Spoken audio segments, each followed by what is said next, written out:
Hello मेरे प्यारे students, क्या हाल चाल। उम्मीद है आप स्वस्थ होंगे, मस्त होंगे और आपकी पढ़ाई एकदम शानदार तरीके से चल रही होगी। तो स्वागत है एक बार फिर से क्लास 12th के फिजिक्स में। तो चैप्टर नंबर 4 हम पढ़ रहे हैं, गतिमान आवेश तथा चुंबकत्व। तो इसमें आज हम पढ़ने वाले हैं वैद्युत बल रेखा व चुंबकीय बल रेखा में अंतर, एक समान चुंबकीय क्षेत्र में आवेशित कण पर लगने वाले बल के बारे में पढ़ने वाले हैं। तो आइए शुरू करते हैं समय न बर्बाद करते हुए टॉपिक को। तो हमारा चुंबकीय बल रेखाओं के क्या थे, गुण पढ़ रहे थे, तो हमारे एक पॉइंट बच गया था। तो आइए उसको कंप्लीट कर लेते हैं। जहाँ चुंबकीय बल रेखाएं चुंबकीय बल रेखाएं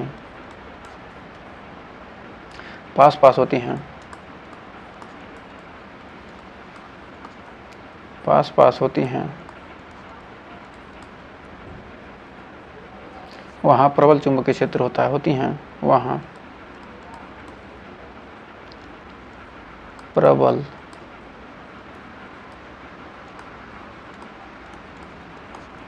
चुंबकीय क्षेत्र होता है।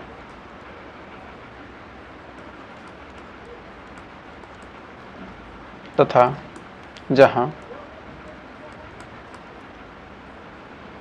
चुंबकीय बल रेखाएं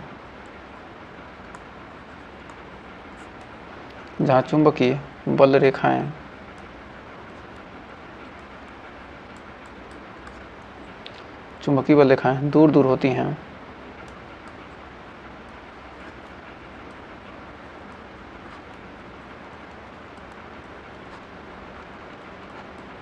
दूर दूर होती हैं, वहाँ कम प्रबल चुंबकीय क्षेत्र होता है। कम प्रबल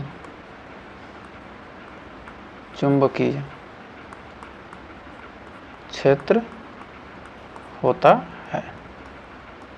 वहाँ पर क्या होता है, जो चुंबकीय क्षेत्र क्या होता है, कम प्रबल होता है। जहाँ चुंबकीय बल रेखाएं क्या होंगी, पास पास होंगी, वहाँ क्या होगा, चुंबकीय क्षेत्र प्रबल होगा। और जहाँ चुंबकीय क्षेत्र क्या होंगे, बल रेखाएं क्या होगी, दूर दूर होंगी, वहाँ चुंबकीय क्षेत्र क्या होगा, कम प्रबल होगा।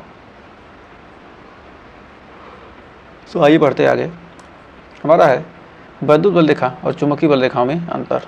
तो आइए इसको लिखते हैं, वैद्युत बल रेखा और चुंबकीय बल रेखा में अंतर। तो एक छोटा सा बॉक्स बना लेते हैं।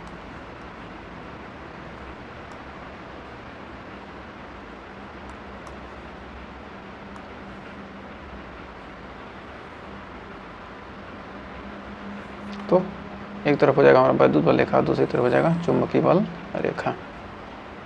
तो लिख देंगे वैद्युत बल रेखाएं,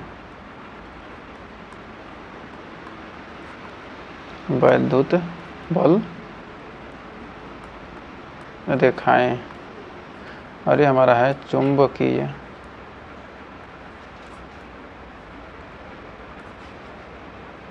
बल रेखाएं। तो आइए एक एक करके लिखते हैं। सबसे पहले वैद्युत बल रेखा में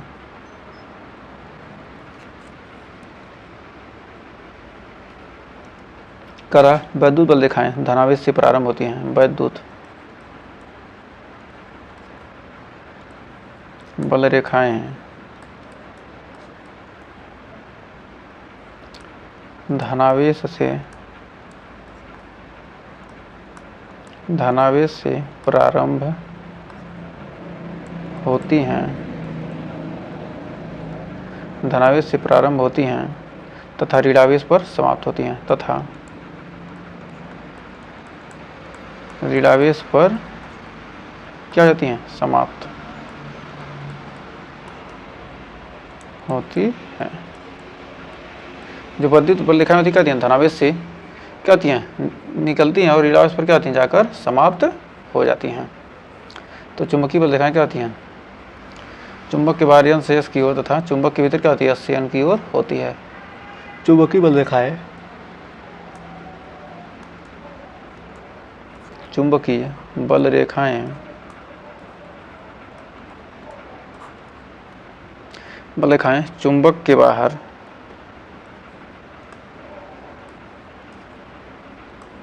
चुंबक के बाहर N से S की ओर तथा भीतर S से N की ओर जाती है। जो वैद्युत बल रेखाएं क्या होती हैं, N से क्या होती हैं, प्लस से समाप्त होकर क्या होती है, माइनस से, प्लस से निकलती हैं माइनस पर समाप्त हो जाती हैं। जबकि चुंबकीय बल रेखा क्या होती हैं, चुंबक के बाहर N से S की ओर और चुंबक के भीतर S से N की ओर जाती हैं। फिर आइए वैद्युत रेखाओं के आगे गुण जो बाकी हैं उसको देखते हैं।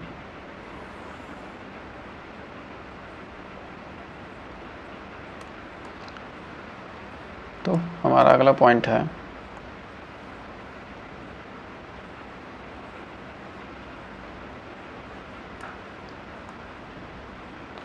तो आइए बढ़ते हैं आगे। अगला पॉइंट देखते हैं क्या कर रहा है। अगला पॉइंट है, दूसरा पॉइंट क्या कर रहा है, कर वैद्युत बल रेखाएं बंद वक्र नहीं बनाती। वैद्युत बल रेखाएं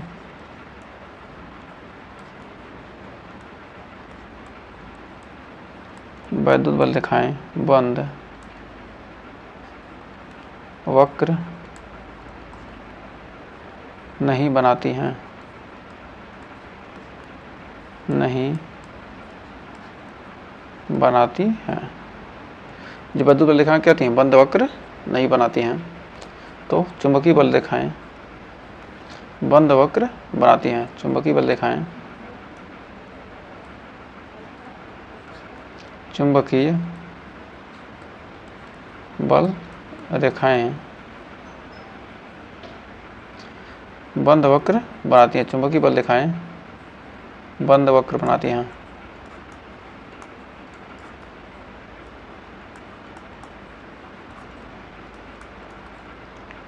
चुंबकीय बल रेखाएं क्या होती हैं, बंद वक्र बनाती हैं।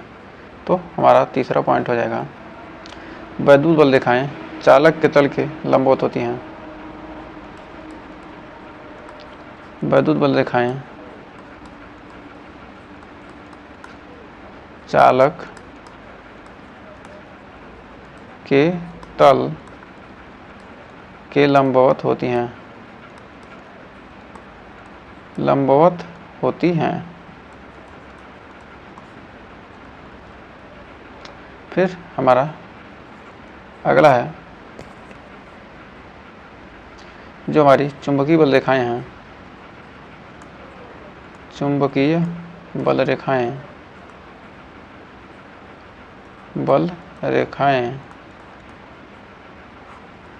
क्या हमारी चुंबकीय बल रेखाएं हैं, चुंबक के लंबवत हों। बल रेखाएं चुंबक के लंबवत हों, चुंबक के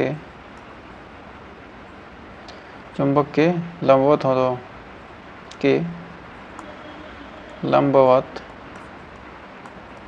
हो तो क्या हो, चुंबक के लंबवत हो तो हो, ये आवश्यक नहीं होता है। लंबवत हो ये आवश्यक नहीं है। लंबवत हो ये आवश्यक नहीं है।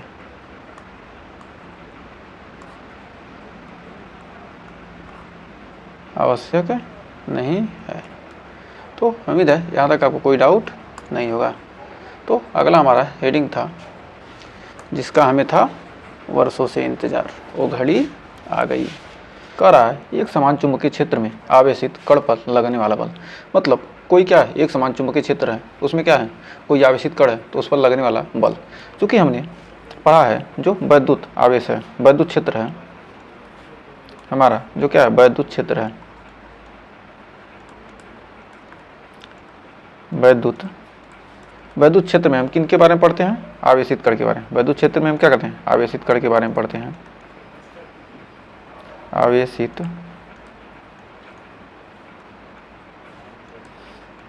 कण। विद्युत क्षेत्र में क्या करते हैं हम, आवेशित कण के बारे में पढ़ते हैं। आवेशित जो कण होते हैं, आवेशित कण के बारे में क्या है, जो आवेशित कण पर लगने वाला बल क्या होता है, क्षेत्र के द्वारा बल लगता है। आवेशित कण पर क्या होता है, क्षेत्र के द्वारा बल लगता है। क्षेत्र के द्वारा क्या होता है, बल लगता है। क्षेत्र के द्वारा बल लगता है, जिसे क्या कहते हैं, जिसे हम वैद्युत बल कहते हैं। वैद्युत बल कहते हैं। वैद्युत क्षेत्र में जो वैद्युत क्षेत्र पर लगने वाले बल को क्या कहते हैं, वैद्युत बल कहते हैं। जो ये आवेशित कण होते हैं, या क्या होते हैं, दो प्रकार से होते हैं। जो आवेशित कण होते हैं दो प्रकार से होते हैं। एक होता है स्थिर।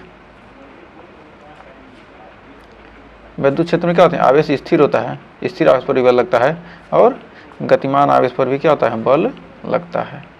जबकि हम पढ़ रहे हैं क्या, हम पढ़ रहे हैं चुंबकीय क्षेत्र। हम पढ़ क्या रहे हैं, चुंबकीय क्षेत्र। चुंबकीय क्षेत्र, चुंबकीय क्षेत्र में क्या होते हैं, भी क्या होता है, आवेशित कण होता है। चुंबकीय क्षेत्र में भी क्या होता है, जो कण होता है, आवेशित कण के बारे में क्या करते हैं, अध्ययन करते हैं, चाहे वैद्युत क्षेत्र या चुंबकीय क्षेत्र हो। इसमें क्या होना चाहिए, कण क्या होना चाहिए, आवेशित होना चाहिए। आवेशित कण क्या होता है, जो चुंबकीय क्षेत्र होता है, इसमें आवेशित जो कण होता है क्या होता है, गतिमान होता है।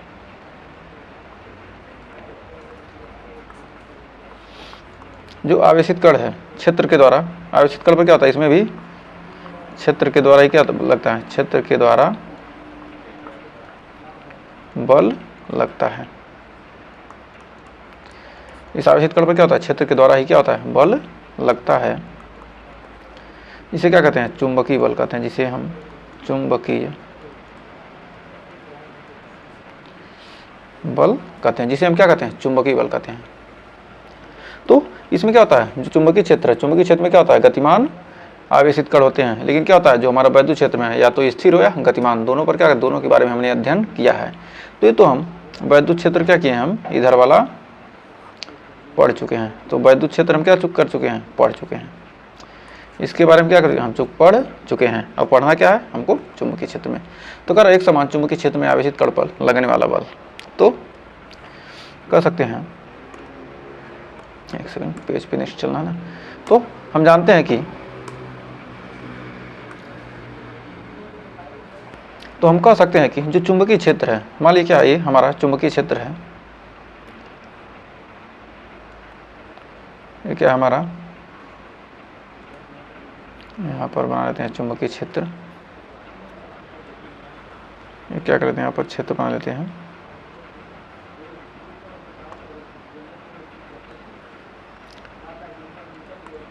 ये हमारा हो जाएगा,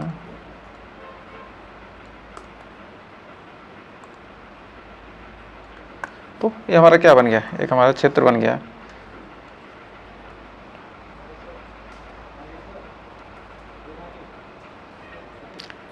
तो हम इसको, ये हमारा क्या है, ये हमारा क्या चुंबकीय क्षेत्र है, ये हमारा क्या है, चुंबकीय क्षेत्र है।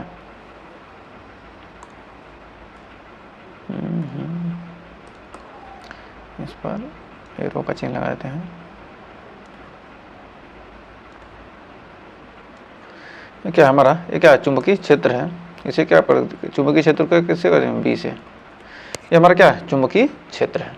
तो हम कह सकते हैं कि, अब इसको हम लिखेंगे, चुंबकीय क्षेत्र में, चुंबकीय क्षेत्र में, ये हमारा क्या है, चुंबकीय क्षेत्र में क्या है, गतिमान, गतिमान। मान लेते क्या है, आवेशित कण, मान लेते कोई आवेशित कण क्या है, क्यू है। इसमें क्या है, माना कोई आवेशित कण क्या है, क्यू। गतिमान आवेशित कण, गतिमान आवेशित कण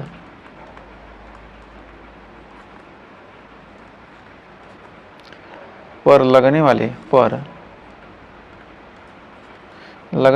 वाले गतिमान आवेशित कण पर लगने वाले बल को चुंबकीय बल कहते हैं। क्या है, चुंबकीय क्षेत्र में क्या है, कोई गतिमान आवेशित कण है, उस पर जो लगने वाला बल है उसको क्या कहते हैं, चुंबकीय बल कहते हैं। इसे हम या तो क्या कर सकते हैं, Fm या वेक्टर एफ बी से प्रदर्शित करते हैं।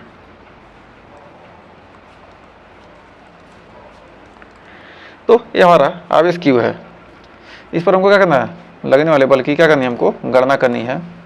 तो इसको क्या करेंगे, ये हमारा क्या है, चुंबकीय क्षेत्र की दिशा में क्या हमारा ये दिशा बना रहा है, और क्या करेंगे, यह हमारा क्या है, चुंबकीय क्षेत्र से क्या करता है, ये थीटा कोण पर घूम रहा है। क्या चुंबकीय क्षेत्र से क्या है, थीटा कोण पर क्या कर रहा है, यह गति कर रहा है। चुंबकीय क्षेत्र से क्या हो रहा है, थीटा कोण पर क्या कर रहा है, यह गति कर रहा है। तो थीटा कोण पर क्या हो रहा है, गति कर रहा है। तो इसको हम क्या करेंगे, दो घटकों में बांट देंगे, तो क्या होगा हमारा, ये क्षैतिज घटक हो गया। इसको क्या करेंगे हम, दो घटकों में क्या करेंगे, इसको बांट देंगे, तो ये हमारा हो गया क्षैतिज घटक। क्षैतिज घटक क्या हो जाएगा हमारा, भी कॉस थीटा। क्षैतिज घटक हो जाएगा भी कॉस थीटा, और ये हमारा ऊर्ध्वाधर घटक हो जाएगा भी साइन थीटा। भी साइन थीटा, थीटा के साथ जो रहेगा क्या होगा, हमेशा कास के साथ आएगा।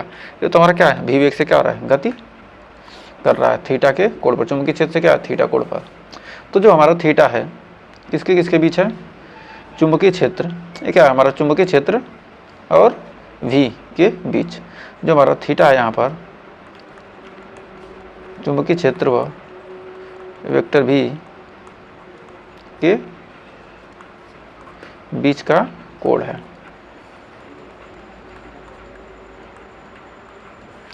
तो आइए आगे, तो कि हम जानते हैं जो इस पर क्या है, लगने वाला बल है, जो हमारा चुंबकीय क्षेत्र पर लगने वाला जो बल है,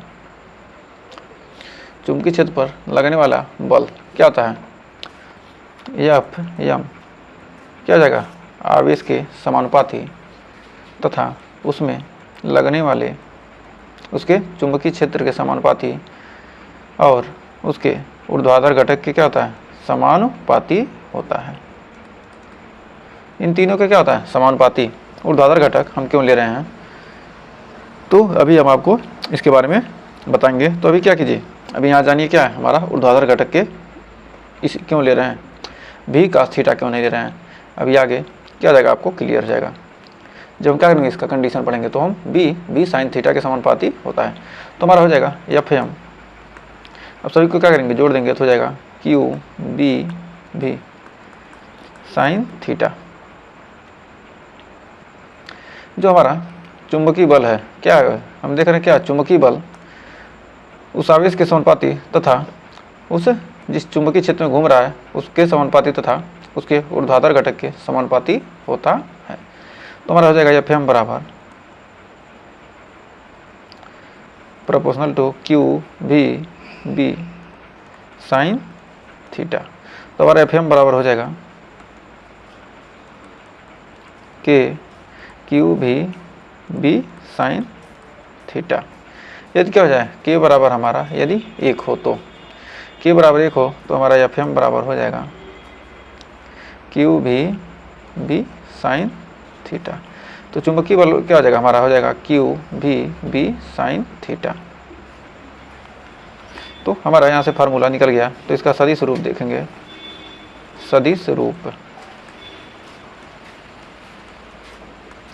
इसका हम वेक्टर फॉर्म लिखेंगे। तो हमारा वेक्टर फॉर्म हो जाएगा सदिश रूप में, तो वेक्टर फॉर्म इसका हो जाएगा हमारा एफ एम बराबर, एफ एम बराबर हो जाएगा क्यू, चूँकि हमारा ये क्या होता है, ए बी कास थीटा है, ए बी कास थीटा को क्या लिख सकते हैं हम, ए डॉट बी लिखते हैं, और ए बी साइन थीटा यदि हमारा है तो वेक्टर ए क्रॉस बी लिखते हैं, वेक्टर ए क्रॉस बी लिखते हैं। यदि क्या हो डॉट प्रोडक्ट होता है तो क्या लिखते हैं, कॉस थीटा। यदि क्या हो क्रॉस प्रोडक्ट होगा तो हम क्या लिखते हैं, साइन थीटा लिखते हैं। ये बात हमेशा ध्यान रखिएगा। इसको क्या कहें, क्षैतिज प्रोडक्ट, क्षैतिज घटक क्या करें, सदिश रूप में व्यक्त करने के लिए। तो हम लिख सकते हैं Q into V vector V cross vector B। तो ये हमारा हो गया, इसका क्या हो जाएगा, वेक्टर फॉर्म हो जाएगा। तो उम्मीद है यहाँ तक आपको कोई डाउट नहीं होगा। तो ये क्या हो गया, हमारा चुंबकीय बल का फार्मूला तो निकल गया। तो अब आइए अब देखते हैं इसका कंडीशन, यानी विशेष स्थिति, इसका स्पेशल कंडीशन, विशेष स्थिति।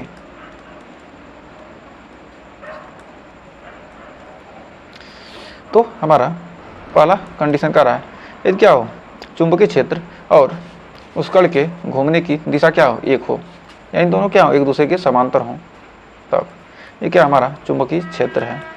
और ये क्या हमारा कण क्या है, उसी दिशा में क्या हो रहा है, घूम रहा है, तब ये दोनों क्या हो जाएंगे, एक दूसरे के समांतर हो जाएंगे। जब एक दूसरे के समांतर हैं तो हम लिख सकते हैं कि थीटा का मान क्या हो जाएगा, यहाँ पर हो जाएगा थीटा का मान आपका 0 हो जाएगा।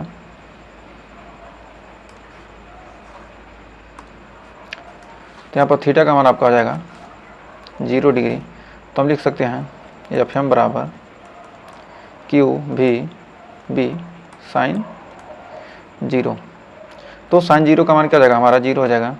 तो FM बराबर आपका आ जाएगा 0। तो यहाँ पर हम कह सकते हैं कि जो हमारा क्या है, दोनों एक दूसरे क्या होंगे, समांतर होंगे। क्या होता है, क्षैतिज घटक यहाँ पर लिया होता, यदि इस घटक को लेते तो हमारा क्या होता, यहाँ पर जो लगने वाला चुंबकीय बल क्या होता, हमारा शून्य हो जाता। तो इसलिए क्या किया हमने, ऊर्ध्वाधर घटक को इसको लिया है। तो उम्मीद है यहाँ तक आपको कोई डाउट नहीं होगा। फिर आइए अगला कंडीशन देखते हैं। नेक्स्ट कंडीशन दूसरा, यदि क्या हो, ये चुंबकीय क्षेत्र की दिशा और आवेश के गति की दिशा क्या हो, दोनों एक दूसरे क्या हो, विपरीत हों, यानी क्या हो, प्रति समांतर। प्रति समांतर का मतलब क्या होता है, एक दूसरे के विपरीत, इसे लिखेंगे प्रति समांतर। प्रति समांतर होंगे दोनों, मतलब क्या होगा, एक दूसरे के विपरीत होंगे। तो हमारा हो जाएगा FM। तो यहाँ पर हमारा थीटा बराबर कितना आ जाएगा, थीटा बराबर आ जाएगा 180 डिग्री। तो थीटा हमारा क्या आ जाएगा 180, इधर बना रहा है, इधर बना क्या, थीटा का मान कितना आ जाएगा 180 हो जाएगा। तो हमारा थीटा बराबर क्या रख देंगे, 180 रख देंगे। तो हो जाएगा FM बराबर QV साइन 180 डिग्री। 180 रखेंगे क्या होगा, साइन 180 अंश का मान कितना होता है, 0 होता है। तो FM बराबर आपका आ जाएगा 0, यानी जो लगने वाला चुंबकीय बल हो जाएगा, ये थीटा आ जा रहा है। तो चुंबकीय बल हमारा लगने वाला क्या हो जाएगा, चुंबकीय बल यहाँ पर क्या हो जाएगा, हमारा शून्य हो जाएगा। तो उम्मीद है यहाँ तक आपको कोई डाउट नहीं होगा। तो फिर अगला हमारा तीसरा कंडीशन क्या है। तीसरे कंडीशन में ये क्या हो, एक दूसरे से क्या हो, 90 डिग्री पर हो, तब थीटा बराबर क्या हो जाए, थीटा बराबर यदि हमारा क्या हो जाए 90 डिग्री हो जाए, थीटा का मान कितना आ जाए, ये हमारा वेक्टर B है और ये हमारा क्या है, आवेश के घूमने की दिशा क्या है, 90 डिग्री पर एक दूसरे के हैं। तो FM थीटा और क्या हो जाएगा, हमारा आ जाएगा थीटा बराबर 90 डिग्री। तो हम जानते हैं FM बराबर QV साइन 90। साइन 90 का मान हम जानते हैं होता है क्या, 1। तो FM बराबर हो जाएगा QV, जो हमारा लगने वाला मैग्नेटिक फोर्स से क्या हो जाएगा, QVB इंटू 1, यानी FM बराबर हो जाएगा QVB। तो हमारा थीटा बराबर 90 डिग्री पर ये क्या होता है, हमारा जो लगने वाला चुंबकीय बल क्या होता है, अधिकतम। जब दोनों एक दूसरे के क्या होंगे, लंबवत होंगे, तो हमारा लगने वाला चुंबकीय बल क्या हो जाएगा, अधिकतम हो जाएगा। थीटा और 90 डिग्री पर क्या होते हैं, ये दोनों अधिकतम होता है। चुंबकीय बल का मान क्या होता है, मैक्सिमम होता है। तो हमारा चौथा पार्ट, तो हमारा इसका चौथा कंडीशन है, आवेशित कण क्या हो, स्थिर है। तो यदि क्या हो, आवेशित कण क्या हो, स्थिर हो। आवेशित कण स्थिर, यदि क्या हो, हमारा जो आवेशित कण है क्या है, स्थिर है। तब हमारा v बराबर क्या हो जाएगा, v बराबर हो जाएगा 0। यानी क्या हो रहा है, आवेशित कण क्या रहा है, गति नहीं कर रहा है, तो v बराबर 0 हो जाएगा। तो अतः कह सकते हैं कि अतः Fm बराबर q into 0 b sine theta, यानी हमारा Fm बराबर हो जाएगा 0। यदि क्या होगा, हमारा आवेशित कण क्या है, गति नहीं करेगा, तो चुंबकीय बल का मान क्या हो जाएगा, हमेशा शून्य होगा। तो अतः इसने क्या किया, इसलिए क्या होता है, हमारा गतिमान आवेश के लिए क्या करता है, यह चुंबकीय बल काम करता है। तो हमने देखा कि क्या है, चुंबकीय बल का मान हमने निकालना सीख लिया हर कंडीशन में। तो उम्मीद है यहाँ तक आपको सेशन पसंद आया होगा। अगर यहाँ तक सेशन अच्छा लगा हो तो वीडियो को लाइक शेयर कीजिएगा और चैनल पर पहली बार किए चैनल को सब्सक्राइब जरूर कीजिएगा। तो मिलेंगे नेक्स्ट वीडियो में इसके नेक्स्ट टॉपिक के साथ, तब तक के लिए टेक केयर।